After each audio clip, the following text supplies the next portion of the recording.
Look, guys, there's no way to sugarcoat it. Nobody likes Democrats anymore.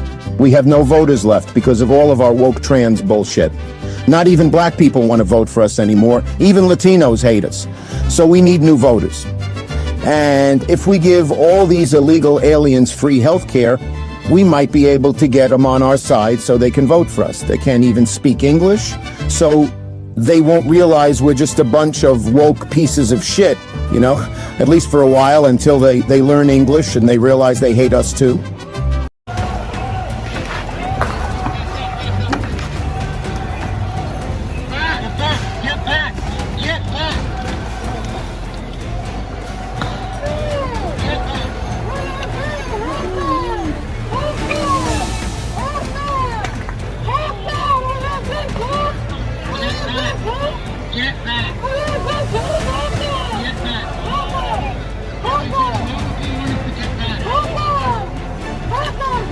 I am so happy that Trump is sending the National Guard in here. I live in this building.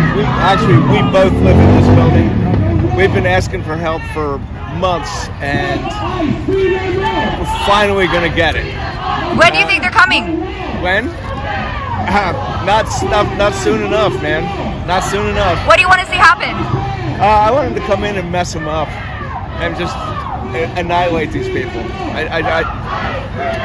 Whatever force they need. Whatever force they need. Gals like her and the other people that live in the building. They're the ones. They're the ones that I'm concerned about. So they're afraid to come out of the building. So I've been coming out every night, every day to help them, to make sure that they're okay. She won't even leave the building with him. Are you afraid of the protesters? Very. It's an extreme mob mentality to me, which means nothing is as it should be. So are you excited that Trump's deploying the troops here? Very excited. I cannot wait. I can't wait for them to leave. Forever and ever. Amen. And if they don't leave, I'm going to bring in the gypsy jokers. Meanwhile, the number of necessary troops is 0 in Portland and any other American city. And let me repeat that. This is an American city. We do not need any intervention. This is not a military target. a few moments later.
Me and the group of elected leaders and community leaders behind me, we're in the central city of Portland, Oregon, and it is a beautiful day, and we are very happy to be here speaking with you today.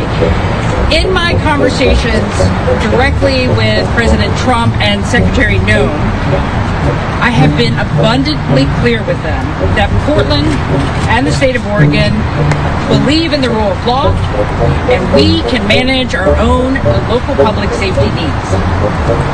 There is no insurrection. There is no threat to national security. and there is no need for military troops in our major city.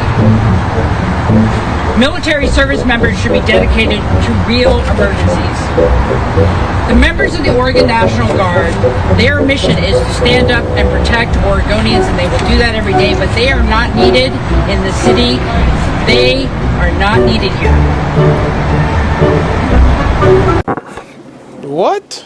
You know, the left suffer from the delusion that if they repeat a lie often enough and they really, really want it to be true, then it is. We've heard them repeat the same dangerous lies about Donald Trump for years, from the Russian collusion hoax to the Fine People hoax. Now there is another lie being put forward by failed Vice President and failed presidential candidate Kamala Harris. She keeps saying this despite it being verifiably false. And it ended up being the closest presidential election in the 21st century. What? The closest presidential election in the 21st century? An out-and-out lie, Kamala. She lost by a huge margin. She not only lost the Electoral College by a huge margin, she lost every swing state. She also lost the popular vote. Trump was the first Republican to win the popular vote in 20 years. Ladies and gentlemen, good afternoon. I am honored to be here to celebrate President Trump's historic victory. He didn't just win this election, he won it in dominant fashion, with record numbers of Americans from all walks of life. Not only did he win the Electoral College by 86 points, but President Trump was the first Republican candidate in 20 years to win the popular vote. He also made major gains among traditionally Democrat voters by increasing his support with Latin, Asian American, Black, and young voters. So what does that tell us? Democracy is alive and well in this country. And the people have spoke loud and clear. America wants President Trump back in the White House. Think about this. Winning this election after everything that's happened over the last few years is an amazing achievement and an incredible comeback story. Think of all the things President Trump had to go through to get back here. All the powerful forces that tried to take him down. The mainstream media, partisan prosecutors, assassins. It's absolutely insane what this man has been through. And only President Trump could have fought through all those obstacles, all the attacks, and still come out the winner. But you know what? That's just what he is. This guy is a winner. She continues to tell an abject falsehood. She said it last night. She said it this morning. Let's listen. This is about the election. The sitting vice president enters the race against a former president of the United States who's been running for 10 years with 107 days to go. And it ended up being the closest presidential election in the 21st century. It is the closest presidential race in the 21st century in terms of the outcome. Okay, the wannabe Madam Vice President. Here are the facts, Laura. Trump won all 7 swing states. You know, you were leading the RNC. Electoral vote was 312 to 226. Trump was the first Republican to win the popular vote in 20 years. Someone get those facts to Kamala. But did Rachel Maddow correct that obvious lie? Well, of course not. And Kamala was off to The View to repeat that same lie. It is the closest presidential race in the 21st century in terms of the outcome. Wow. Yes, the idiot View crowd are going to clap along like trained seals to anything, but there were 6 highly paid View co-hosts on the desk with Kamala. Not one of them corrected that outrageous lie. And emboldened by her bold-faced lies being accepted as gospel, Kamala repeated that line at her old college. Here she is at Howard University. Closest election for President of the United States in the 21st century. Wow, I know that's right. And a Howard grad did that here. And a Howard grad did that.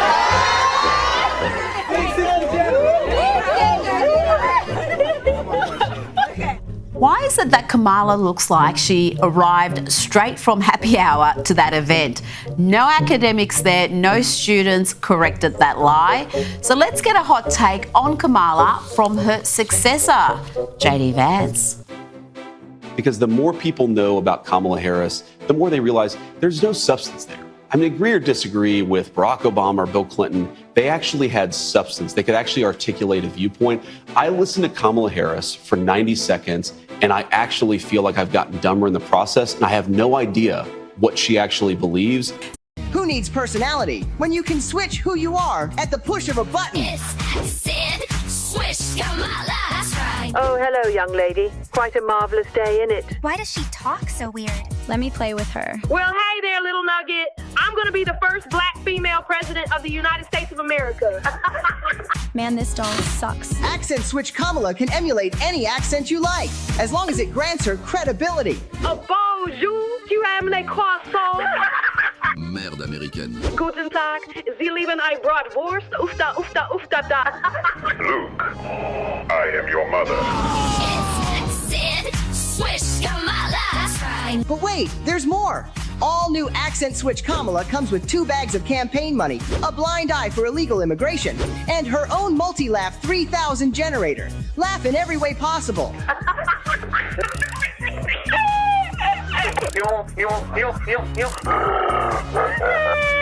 Let Accent Switch Kamala turn your life into a complete circus. When you give me more money, like Uncle Joey did. Don't you wear a little mad? The money's coming. I don't understand. Oh, excuse me, honey. I meant to say, the money is coming. I love ice cream, Kamala map. It's Accent Switch Kamala and brand new Tampon Tim. You know, my grandma always used to say, Kamala Janu, please wash your hands so we can eat our chicken masama. It's Sid, swish, Kamala. Madam Vice President, what do you plan on doing specifically on day one in the White House? Well, what I'll say is this, and I'll be very clear. I want to be very clear. Specifically is that we are going to focus on day one, which is not day 2 or 3 or day 0, which is before we even come into office, is that we will focus on what needs to be done, what has been done, and what hasn't been done, to continue to do what we've been doing. And that time is every day. And I will focus on millions of Americans that have been fueled by hope and optimism. And I will combine those 2 ideas to create what I call hoptimism, where we're jumping into the future like a little bunny rabbit. And we will hop into a new way forward, because rabbits jump forward. And when they hop, there's only one way. We don't go hopping into the past. I don't know what kind of animal could do that. I think it's important to focus on that. Because in The Tortoise and the Hare, that story where there is a rabbit and there is a tortoise, we cannot move slowly. We cannot afford to do that. There's too many people in pain, and that's what we're going to do on day one. Okay, but you didn't answer my question. What do you plan on doing specifically on day one? Well, specifically, if I'm getting into the actual details of policy, I will say that you better thank a union member for paid sick leave. You better thank a union member for family leave. What's happening? Oh, God, she's glitching out. Now to the deplorable Ilhan Omar, who was doubling down on her abuse against Charlie Kirk. Last week, she had plenty to say, including this on CNN. That should be in the dustbin of history, and we should hopefully move on and forget the hate that he spewed every single day. I would say our country should be more fearful of white men across our country, because they are actually causing most of the deaths within this country. Congresswoman, real quick, will you apologize for your racist rhetoric inferring that white men should be put on a terror watch list just solely of the basis of their color of their skin? You don't want to apologize for your racist rhetoric, Congresswoman? Calling for white men to be profiled? Do you truly think white men are the greatest terror threat facing America?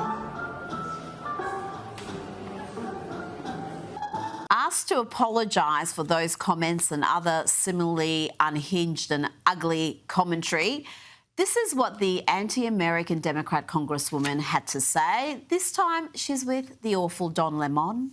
I have nothing to apologize for. It is a tragedy that Charlie Kirk was killed in that way. I feel for his widow and his children. They will have to live with that for the rest of their lives. But there is no legacy to honor. It was a legacy filled with bigotry, hatred, and white supremacy. And as a black woman and as a Muslim in this country, I refuse. These crazy people can do whatever they want to do, but I am not going to be bullied into complacency, into dishonoring who I am and what I stand for. Yes, she's not going to be bullied into decency or honesty. She's going to remain a race-baiting radical doing harm to the country that gave her sanctuary.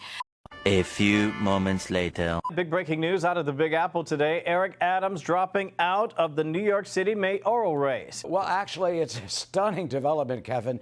People have been talking about this for several weeks, whether he will drop out or not. Yesterday, in an interview, he said that he would consider that. But it does reshuffle the race, and experts say it is the one possibility to try and stop Democratic Socialist radical Zohran Mamdani from winning in this mayoral race. This is Zohran Mamdani. He's running for mayor of New York and currently polling second. Here's what he normally sounds like. We gather tonight in the wealthiest city, in the wealthiest country, in the history of the world. But in an interview in South Africa, he sounded a little different. I actually created a playlist for Mira, who also happens to be my mother. Nepotism and hard work goes a long way. And in an interview with the Turkish-American podcast, Mamdani sounded different again. I'll be honest with you, Brother Mansoum, is that at this point, not many people are thinking about it. And here is Zohran during his rapper days. You know, it would have been here earlier, but a worldwide tour is a worldwide tour is a worldwide tour. As in you can't Celebrity things. You can't just stop it. I do a deep dive into Zohran Mamdani and his changing accents for the free press. Read it at thefp.com. I'm Assemblyman Zohran Mamdani, and I'm running for mayor to freeze the rent for every rent-stabilized tenant. Wait, you're gonna freeze my rent? Yes. Did I hear rent freeze? Yes! This guy's gonna freeze the rent. No hike? None. This guy's gonna freeze the rent. It's true. As your next mayor, I will freeze your rent. Paid for by Zohran for NYC. Mr. Mayor, it's not just defund the police, this candidate, Democratic Socialist. He wants to freeze the rent. He wants city-run grocery stores, social workers to replace the police because that's going to help. He wants $60 billion of debt fund for affordable housing. He wants free buses, no cost for childcare, baby baskets for newborn, and a $30 minimum wage. How can someone vote for this? He's a snake oil salesman. He will say and do anything to get elected. Think about this for a moment. He wants to raise 1%. He wants to raise tax on 1% of New Yorkers' high-income earners. As the mayor, you don't have the authority to do that. You know who has the authority to do that? An assemblyman, which he is. He wants to do free buses. He could have done it at assemblyman.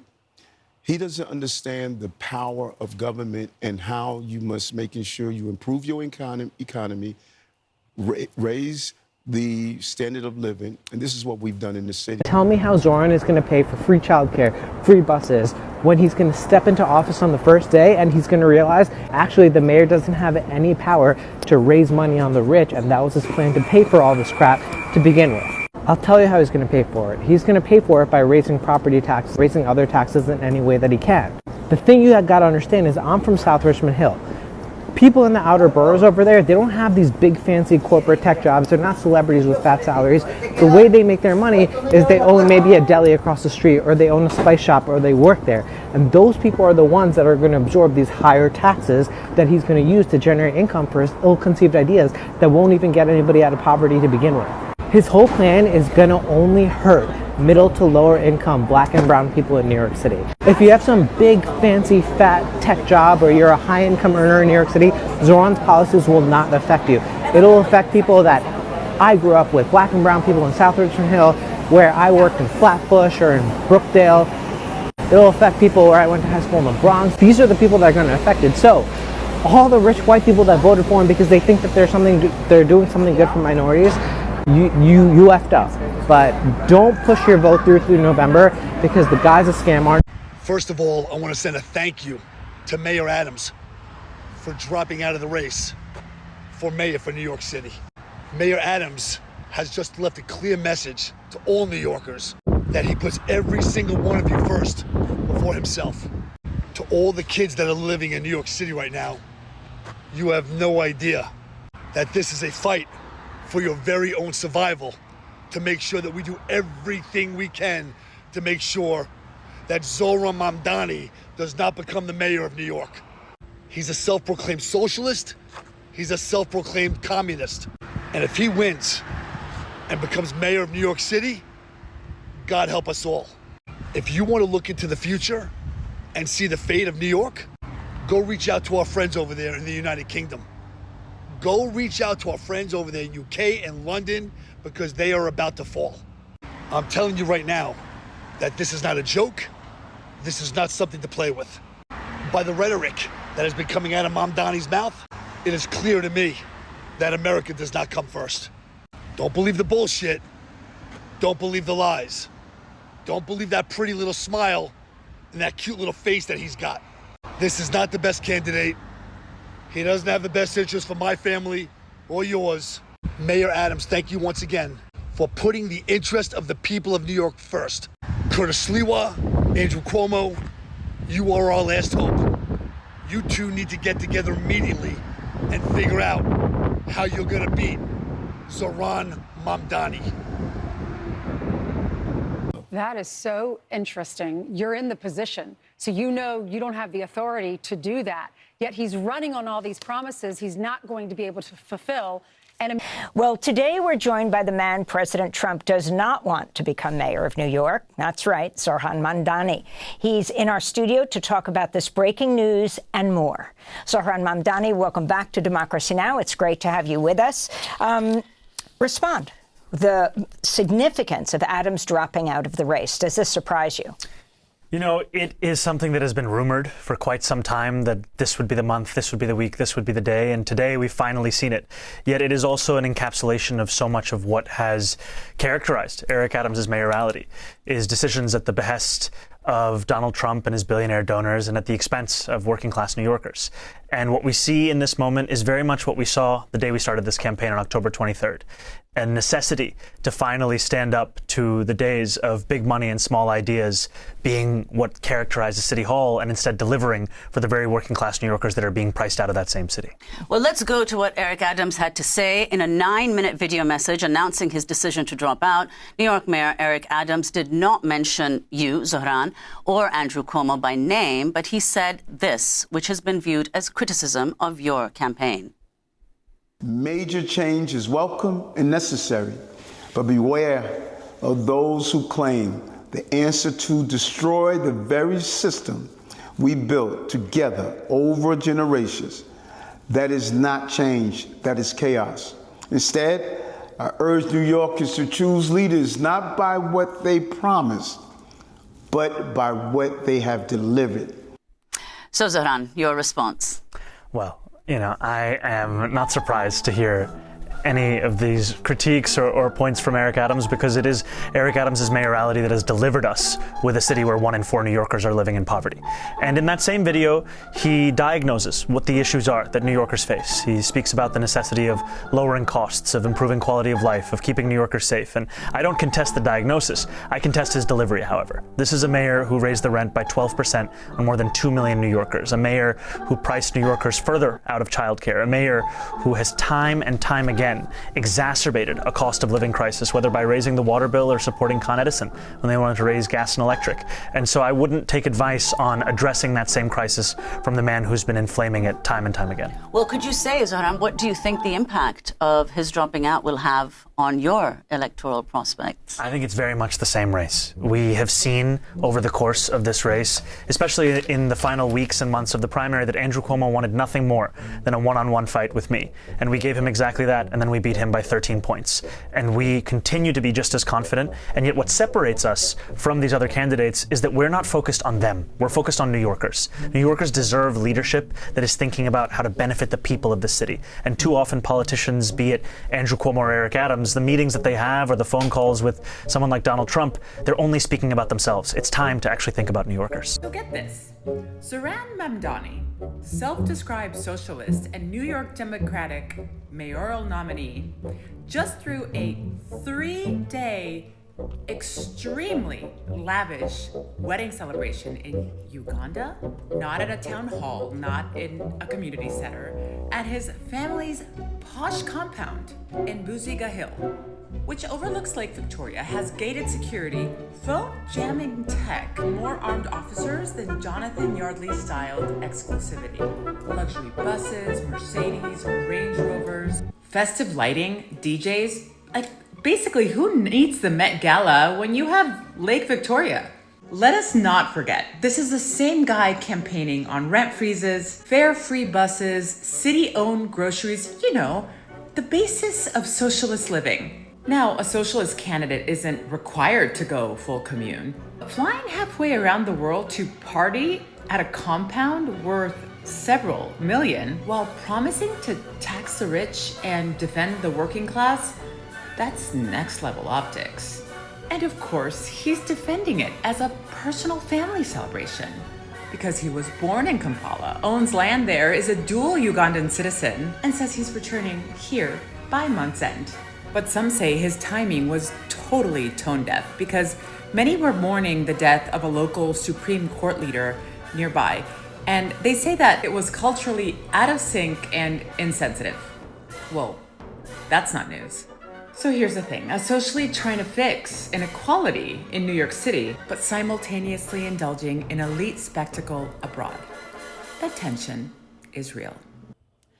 This leaves Mamdani facing former Governor Andrew Cuomo.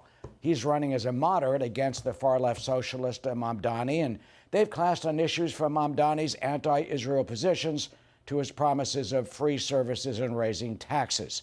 Mamdani's polled numbers show that he's had a 20-point lead over Cuomo, but Kevin, that could now change with the focus on this race. The fact that the incumbent mayor is out, he'd been polling around 8%. A lot of New Yorkers may really be focusing on some of Mamdani's out there far-left radical ideological positions.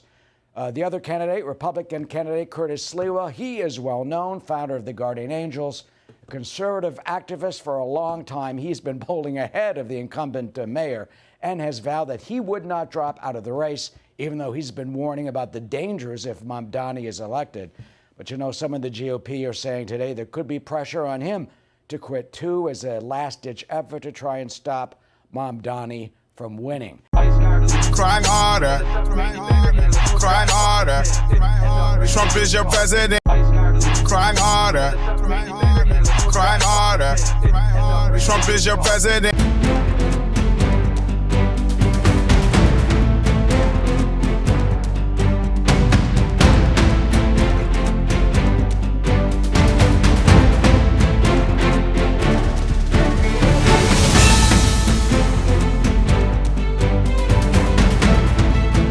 On the 3 unfired casings read, "Hey fascist!" ! Catch! ! Do you think Donald Trump is a fascist? Yes, I do. No one has ever been more dangerous to this country than Donald Trump, and he is a fascist to his core. Hey, let me shut down the city! We are at war! We're at a war right now. We are at war. So you have to be willing to do whatever is necessary in order to save the country. And that's why the gloves are off. Donald Trump and the MAGA Republicans represent an extremism that threatens the very foundations of our republic. And yes, there are many threats to democracy. We see it with these extreme candidates. I just don't even know why there aren't uprisings all over the country, and maybe there will be. You can only push people so far, and then they start to take matters into their own hands. What the American public want is for us to bring actual weapons to this bar fight. This is an actual fight. This is literally call to arms. The MAGA movement is a threat. But Michelle says that, when they go low, we go high. No. With all due respect, if they go low, we don't go high. When they go low, we kick them. We take them to the mud and choke them out. And make sure that they stay down. And you know what? Kick them when they're down, because they deserve it. Get up in the face of some Congress people. We are going to be in your face. We are going to be on your... We have to fight this in the streets. We're going to fight it in the streets. It's time to step out of your comfort zone and step out into the streets. To our Republican colleagues, if you do not see the light, we will bring the fire. Resist! You and your little friend off of Twitter. Y'all about to find out. And if you see anybody from that cabinet in a restaurant, in a department store, at a gasoline station, you get out and you create a crowd. And you push back on them. And you tell them they're not welcome anymore, anywhere. He's not going to have a third term. He may not finish this term. That's the last few days you woke up thinking there might be news. Just saying. Just saying. There will be news sometime. Just so you know, there will be news.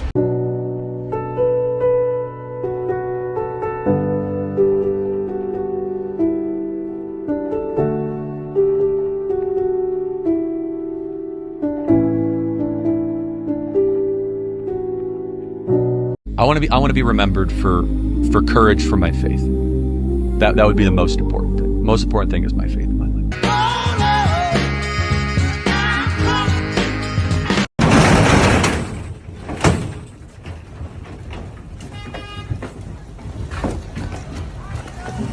But if you're not happy in the U.S., if you're complaining all the time, very simply, you can leave. You can leave right now.